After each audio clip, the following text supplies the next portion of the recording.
नमस्कार दोस्तों, Aditi voice channel में आप सभी का स्वागत है। आज मैं आप लोग के साथ बहुत ही सुंदर लड्डू गोपाल की कथा सुनाने जा रही हूँ, जिसका नाम है लड्डू गोपाल के कदम। अति रोचक कथा, आप लोग ज़रूर सुनिएगा लास्ट तक। कमल किशोर सोने और हीरे के जवाहरात बनाने और बेचने का काम करता था। उसकी दुकान से बने हुए गहने दूर दूर तक मशहूर थे। लोग दूसरे शहर से भी कमल किशोर की दुकान से गहने लेने और बनवाने आते थे। चाहे हाथों के कंगन हो, चाहे गले का हार हो, चाहे कानों के कुंडल हो, उसमें हीरे और सोने की बहुत सुंदर मीनाकारी होती कि सब देखने वाले देखते ही रह जाते। इतना बड़ा कारोबार होने के बावजूद भी कमल किशोर बहुत ही शांत और सरल स्वभाव वाला व्यक्ति था। उसको इस माया का इतना रंग नहीं चढ़ा हुआ था। एक दिन उसका कोई मित्र उसकी दुकान पर आया, जो कि अपने पत्नी सहित वृंदावन धाम से होकर वापस आ रहा था। तो उस मित्र ने सोचा कि चलो थोड़ा सा प्रसाद अपने मित्र कमल किशोर को भी देता चलूं। उसकी दुकान पर जब वह पहुंचा, तब कमल किशोर का एक कारीगर एक सोने और हीरे जड़ित बहुत सुंदर हार बनाकर कमल किशोर को देने के लिए आया था। कमल किशोर उस हार को देख ही रहा था कि उसका मित्र उसकी दुकान पर पहुंचा। कमल किशोर का मित्र अपने साथ वृंदावन से एक बहुत सुंदर लड्डू गोपाल, जिसका स्वरूप अत्यंत मनमोहक था, साथ लेकर आया था। जब उसका मित्र दुकान पर बैठा तो उसकी गोद में लड्डू गोपाल जी विराजमान थे। कमल किशोर लड्डू गोपाल जी के मनमोहक रूप सौंदर्य को देखकर अत्यंत आनंदित हुआ। उसने अपने हाथ में पकड़ा हुआ हार उस लड्डू गोपाल के गले में पहना दिया और अपने मित्र को कहने लगा कि देखो तो सही, इस हार की शोभा लड्डू गोपाल के गले में पड़ने से कितनी बढ़ गई है। उसका मित्र और कमल किशोर आपस में बातें करने लगे। बातों बातों में ही उसका मित्र लड्डू गोपाल को हार सहित लेकर चला गया। दोनों को ही पता न चला कि हार लड्डू गोपाल के गले में ही पड़ा रह गया है। कमल किशोर का मित्र अपनी पत्नी सहित एक टैक्सी में सवार होकर अपने घर को रवाना हो गया। जब वह टैक्सी से उतरे तो भूलवश लड्डू गोपाल जी उसी टैक्सी में रह गए। टैक्सी वाला एक गरीब आदमी था, जिसका नाम श्याम बाबू था, जो कि दूसरे शहर से यहाँ अपने परिवार का पालन पोषण करने के लिए टैक्सी चलाता था और वह टैक्सी लेकर काफ़ी आगे निकल चुका था। आज उसको अपने घर वापस जाना था, जो कि दूसरे शहर में था। जब टैक्सी लेकर श्याम बाबू अपने घर पहुंचा, तो उसने जब अपनी टैक्सी की पिछली सीट पर देखा तो उसका ध्यान लड्डू गोपाल जी पर पड़ा, जो बड़े शाही तरीके से पिछली सीट पर गले में हार धारण करके सुंदर सी पोशाक पहनकर हाथ में बांसुरी पकड़े हुए पसर कर बैठे हुए हैं। श्याम बाबू यह देखकर एकदम से घबरा गया कि यह लड्डू गोपाल जी किसके हैं। लेकिन अब वह दूसरे शहर से अपने शहर जा चुका था, जो कि काफ़ी दूर था, और वह सवारी का घर भी नहीं जानता था। तो वह दुविधा में पड़ गया कि वह क्या करे। लेकिन फिर उसने बड़ी श्रद्धा से हाथ धोकर लड्डू गोपाल जी को उठाया और अपने घर के अंदर ले गया। जैसे ही उसने घर के अंदर प्रवेश किया, उसकी पत्नी ने उसके हाथ में पकड़े लड्डू गोपाल जी को जब देखा तो इतनी सुंदर स्वरूप वाले लड्डू गोपाल जी को देखकर उसकी पत्नी ने झट से लड्डू गोपाल जी को अपने पति के हाथों से ले लिया। उसकी पत्नी जिसकी 8 साल शादी हो चुके थे। उसके अभी तक कोई संतान न थी, लेकिन गोपाल जी को हाथ में लेते ही उसका वात्सल्य भाव जाग उठा। उसकी ममतामयी और करुणामयी आंखें झरझर बहने लगी। ममतावश और वात्सल्य भाव के कारण ठाकुर जी को गोद में उठाते ही उसको ऐसे लगा उसने किसी अपने ही बच्चे को गोद में उठाया है। उसके स्तनों से अपने आप दूध निकलने लगा। अपनी ऐसी दशा देखकर श्याम बाबू की पत्नी सुनीता बहुत हैरान हुई। उसने कसकर गोपाल जी को अपने सीने से लगा लिया और आंखों में आंसू बहाती बोलने लगी, अरे श्याम बाबू, तुम नहीं जानते कि आज तुम मेरे लिए कितना अमूल्य रतन लेकर आए हो। श्याम बाबू कुछ समझ नहीं पा रहा था कि मेरी पत्नी को अचानक से क्या हो गया है, लेकिन उसकी पत्नी तो जैसे बावड़ी सी हो गई थी। वह गोपाल जी को जल्दी जल्दी अंदर ले गई और उससे बातें करने लगी। अरे लल्ला, इतनी दूर से आए हो, तुम्हें भूख लगी होगी। और उसने जल्दी जल्दी मधु और घी से बनी पूरी बनाकर दूध गर्म करके ठाकुर जी को भोग लगाया। उधर कमल किशोर ने जब अपनी दुकान पर हार को ना देखा तो उसको याद आया कि हार तो ठाकुर जी के गले में ही रह गया है। तो उसने अपने मित्र को संदेश भेजा। तो मित्र ने आगे से जवाब दिया, अरे मित्र, वह माखन चोर और चित चोर हार सहित खुद ही चोरी हो गया है। मैं तो खुद इतना परेशान हूँ। कमल किशोर अब थोड़ा सा परेशान हो गया कि इतना कीमती हार न जाने कहाँ चला गया। मुझे तो लाखों का नुकसान हो गया। लेकिन फिर भी अपने सरल स्वभाव के कारण उसने अपने मित्र को कुछ नहीं कहा और उसने अपने मन में सोचा कि कोई बात नहीं, मेरा हार तो ठाकुर जी के ही अंग लगा है। अगर मेरी भावना सच्ची है तो ठाकुर जी उसको पहने रखे।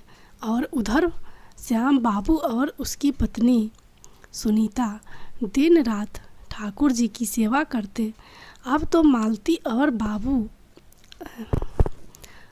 अब तो सुनीता और श्याम बाबू को लड्डू गोपाल जी अपने बेटे जैसे ही लगने लगे।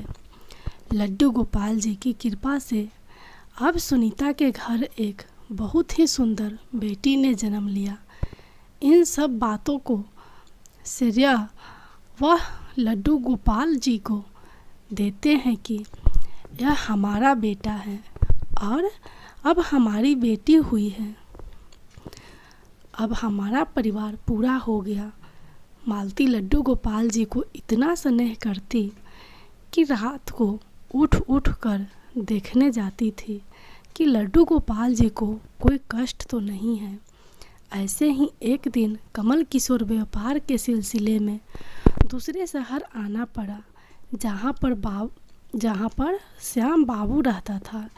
लेकिन दुर्भाग्यवश जब वो उस शहर में पहुंचा तो अचानक से इतनी बारिश शुरू हो गई कि कमल किशोर को जहाँ पहुंचना था वहाँ पहुंच ना सका। और तब वहाँ श्याम बाबू अपनी टैक्सी लेकर आ गया और उसने परेशान कमल किशोर को पूछा, बाबूजी आप यहाँ क्यों खड़े हो? बारिश तो रुकने वाली नहीं और सारे शहर में पानी भरा हुआ है। आप अपनी मंजिल तक न पहुँच पाओगे और ना ही कहीं और रुक पाओगे। मेरा घर पास ही में है, अगर आप चाहो तो मेरे घर आ सकते हो।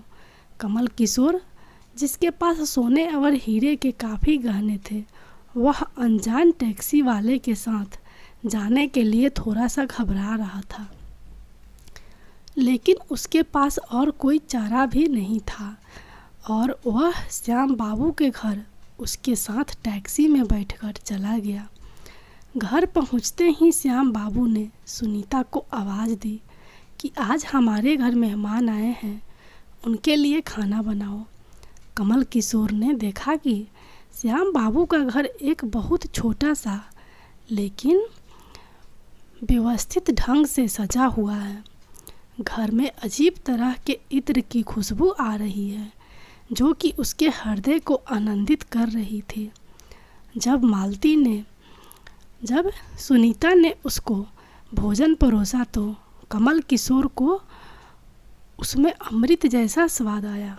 उसका ध्यान बार बार उस दिशा की तरफ जा रहा था जहाँ पर ठाकुर जी विराजमान थे। वहाँ से उसको एक अजीब तरह का प्रकाश नजर आ रहा था।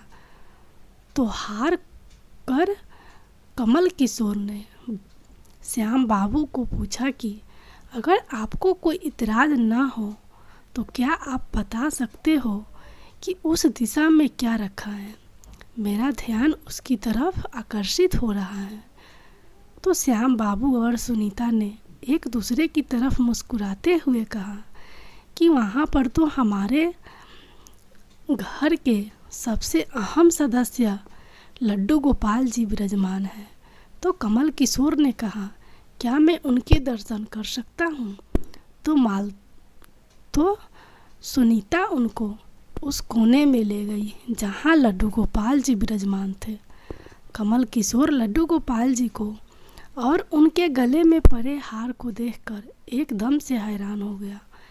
यह तो वही लड्डू गोपाल हैं और यह वही हार है जो मैंने अपने मित्र के लड्डू गोपाल जी को डाला था।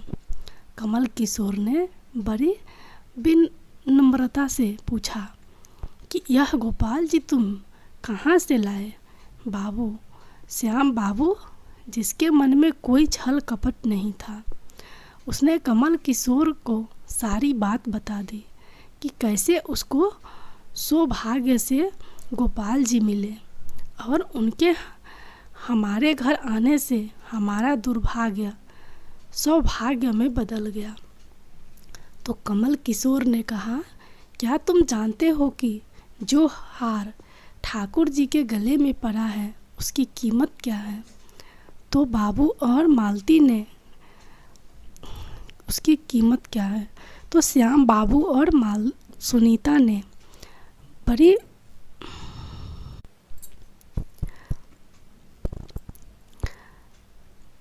श्याम बाबू और सुनीता ने बड़ी विनम्रता से हाथ जोड़कर कहा कि जो चीज़ हमारे लड्डू गोपाल जी के अंग लग गई, हम उसका मूल्य नहीं जानना चाहते और हमारे लल्ला के सामने किसी हार का कोई मोल नहीं है।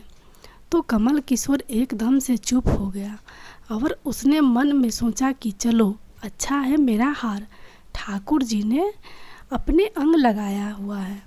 अगले दिन जब वह चलने को तैयार हुआ और श्याम बाबू उनको टैक्सी में लेकर उनके मंजिल तक पहुंचाने गया, तब कमल किशोर टैक्सी से उतरा और जाने लगा। तभी श्याम बाबू ने उनको आवाज़ लगाई कि ज़रा रुको, यह आपका कोई सामान हमारी टैक्सी में रह गया है। लेकिन कमल किशोर ने कहा, मैंने तो वहाँ कुछ नहीं रखा। लेकिन श्याम बाबू ने कहा कि यह बैग तो आपका ही है। जब कमल किशोर ने उसको खोल कर देखा तो उसमें बहुत सारे पैसे थे। कमल किशोर एकदम से हक्का बक्का रह गया कि यह तो इतने पैसे हैं जितने की उस हार की कीमत है। उसकी आंखों में आंसू आ गए कि जब तक मैंने निश्चल भाव से ठाकुर जी को वह हार धारण करवाया हुआ था, तब तक उन्होंने पहने रखा। मैंने उनको पैसों को सुनाया तो उन्होंने मेरा अभिमान तोड़ने के लिए पैसे मुझे दे दिए हैं। वह ठाकुर जी से क्षमा मांगने लगा, लेकिन अब वो भी क्या कर सकता था। इसलिए हमारे अंदर ऐसे भाव होने चाहिए कि उसमें अहंकार ना होकर विनम्रता होनी चाहिए। और ठाकुर जी जैसा चाहते हैं वैसा ही होता है। हम तो निमित्त मात्र हैं। कौन ठाकुर जी को वृंदावन से लाया और किसके घर आकर वह विराजमान हुए, यह सब ठाकुर जी की लीला है। जिसके घर रहना है, जिसके घर सेवा लेनी है, यह सभी जानते हैं। हम लोग तो निमित्त मात्र हैं, बस हमारे भाव शुद्ध होने चाहिए। ठाकुर जी तो बड़े बड़े पकवान नहीं बल्कि भाव से खिलाई छोटी से छोटी चीज़ को भी ग्रहण कर लेते हैं। बोलो लड्डू गोपाल जी की जय।